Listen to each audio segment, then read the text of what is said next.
Bonjour à tous, dans cette nouvelle vidéo, nous allons voir comment placer une liste numérotée et également nous verrons comment placer un bouton, ce que l'on appelle plus couramment des call to action. Alors pour faire cela, on va déjà voir notre site dans quel état il est. Pour l'instant, donc nous avons une page d'accueil, nous sommes sur un blog avec deux articles de publiés. Le premier étant l'histoire du t-shirt, puis nous avons publié les t-shirts à la mode aujourd'hui. Nous allons à présent publier un troisième article afin d'avoir un peu plus de contenu. Pour cela, donc, on passe dans le back-office du site en rajoutant donc wp-admin au bout de l'URL de votre site web, de la page d'accueil de votre site web, et automatiquement il vous demandera de vous connecter et ensuite il basculera sur cet espace de back-office. Dans la section articles, qui présente la liste des articles que vous avez publiés, nous retrouvons nos deux articles et nous allons en créer un troisième. Donc on va cliquer sur le bouton ajouter afin que on puisse ajouter un nouvel article et nous allons pouvoir récupérer le texte sur le fichier Word que je vous ai partagé dans la description de la vidéo qui va s'appeler article 3. Donc notre article en question sera celui-ci. Le titre sera Les stars s'approprient le t-shirt, donc je vais déjà copier-coller le titre. Voilà, on le met dans la zone des titres. Et puis en dessous, on va coller l'ensemble des paragraphes. Donc de les célébrités jusqu'à la fin du texte. Alors, je m'assure juste que j'ai bien pris la fin de mon paragraphe. Voilà, je vais jusqu'au bout, je copie et je le colle. J'ai à présent un article complet. Ce que je vais faire dans ce nouvel article, c'est créer une liste numérotée. Nous avions déjà vu comment placer une liste à puces. Nous allons à présent créer une liste numérotée. Le principe va être exactement le même, c'est-à-dire que je vais sélectionner l'ensemble des paragraphes, sauf le premier et le dernier qui ne constituent pas la liste à puces, la liste numérotée. Donc je sélectionne tous les paragraphes, sauf le premier et sauf le dernier. Et je vais transformer ces paragraphes, ici il s'agit d'un bloc de type paragraphe, en un bloc liste, comme pour les listes à puces. Et ça va d'ailleurs créer une liste à puces. Sauf que dans ma barre d'outils, je vais pouvoir dire que ce ne sont pas des puces que je souhaite, mais que je souhaite avoir des listes numérotées. Donc je vais cliquer sur ce bouton et comme on le voit à présent, j'ai une liste numérotée de disponibles. Nous allons essayer de placer une nouvelle petite image, histoire d'aérer un petit peu plus le texte. Donc, on va se mettre juste avant le dernier paragraphe, avant le en résumé. Je vais ajouter un paragraphe, donc on va cliquer sur le plus, ou alors on va se positionner entre les deux, et voilà, en se promenant entre les deux paragraphes, il y a le petit plus qui apparaît ici, et là je vais demander d'ajouter un bloc image. Je le sélectionne, et je vais téléverser mon image. Cette image, ça sera l'image Star 1 qui elle aussi se trouve dans le package de ressources qui est téléchargeable dans la zone de description. Donc on va essayer de trouver cette image qui s'appelle Star 1. Voilà, elle est ici. Je vais l'ouvrir et j'ai l'image qui s'intègre au bon endroit. Alors, pendant qu'elle se télécharge, on peut voir effectivement qu'on a la possibilité, lorsque je suis sur l'image, de modifier la proportion de taille. On pourrait donc avoir une image carrée, on pourrait avoir une image portrait classique. Donc à vous de voir le type d'image que vous préférez et éventuellement donc de gérer sa résolution petite, moyenne ou grande. Donc moi je vais revenir sur une image carrée, mais je vous laisse libre de choisir le type de présentation que vous souhaitez. On va s'assurer qu'il y a un alignement centré. afin de bien le centrer sur la largeur de la page, ou éventuellement nous pourrions le mettre carrément en pleine largeur, qui me permettrait d'avoir quelque chose qui part de l'extrême gauche à l'extrême droite. Donc à ce moment-là, il ne faudrait pas prendre une image carrée, mais il faudrait prendre plutôt une image en 2/3. Alors moi je ne vais pas choisir cette option-là. Donc on va retourner sur les proportions.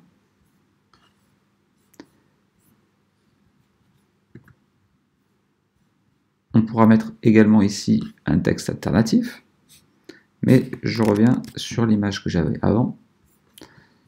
Sur une petite image carrée, ça me convenait parfaitement. Au niveau du texte alternatif, donc texte qui va permettre de renseigner les moteurs de recherche et puis d'être communiqué à un synthétiseur vocal lorsque les personnes sont aveugles. Donc ce texte alternatif, ça sera une star en t-shirt.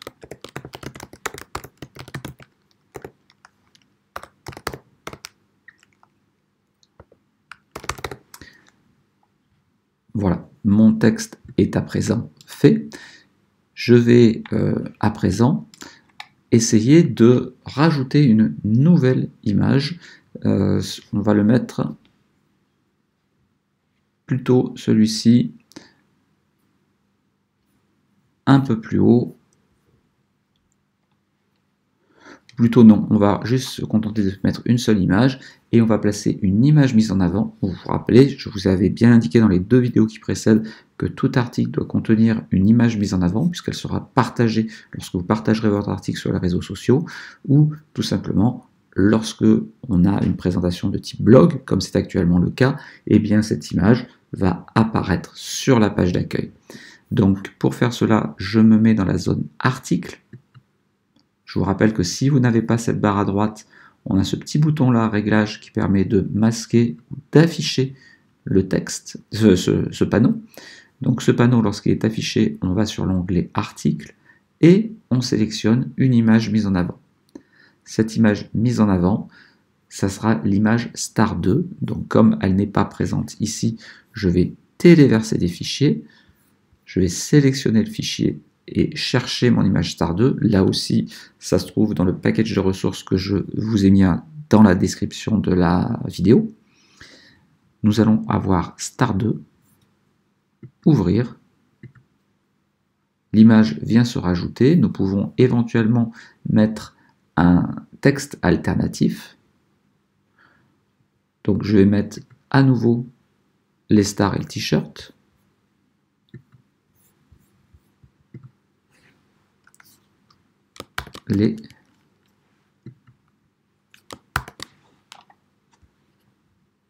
Les stars et le t-shirt.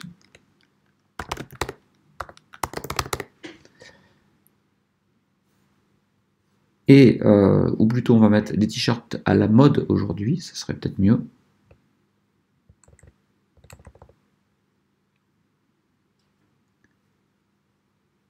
Bon, on va appeler les stars et le t-shirt, ça sera parce qu'on ne peut pas dire que c'est aujourd'hui.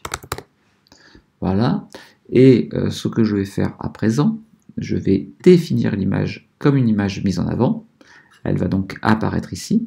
Et quand je publierai l'article, cette image apparaîtra juste sous le titre et sur la page d'accueil, eh bien, elle apparaîtra également. Nous allons rajouter à nouveau une balise lire la suite qui va me délimiter en fait mon chapeau. Ça sera le texte qui se trouvera au-dessus de cette balise qui va apparaître là aussi sur la page d'accueil, hein, comme nous l'avons vu dans les 2 précédentes vidéos. Donc je vais faire un petit paragraphe. Ce petit paragraphe, on va aller, voilà, on va le créer ici.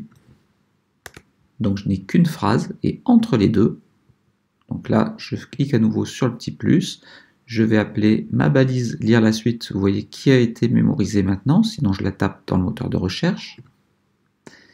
Et tout ce texte-là, les 4 lignes qui sont ici, eh bien, vont former le chapeau. C'est donc le texte qui apparaîtra sur la page d'accueil. On va rajouter également une autre petite balise, un autre petit bloc que l'on n'a pas encore vu jusqu'à présent, qui sera un bloc séparateur. Alors ce bloc séparateur, on le mettra tout à la fin. Hop, je vais à la ligne et je vais cliquer sur le plus ou ce plus là et je vais appeler ça séparateur.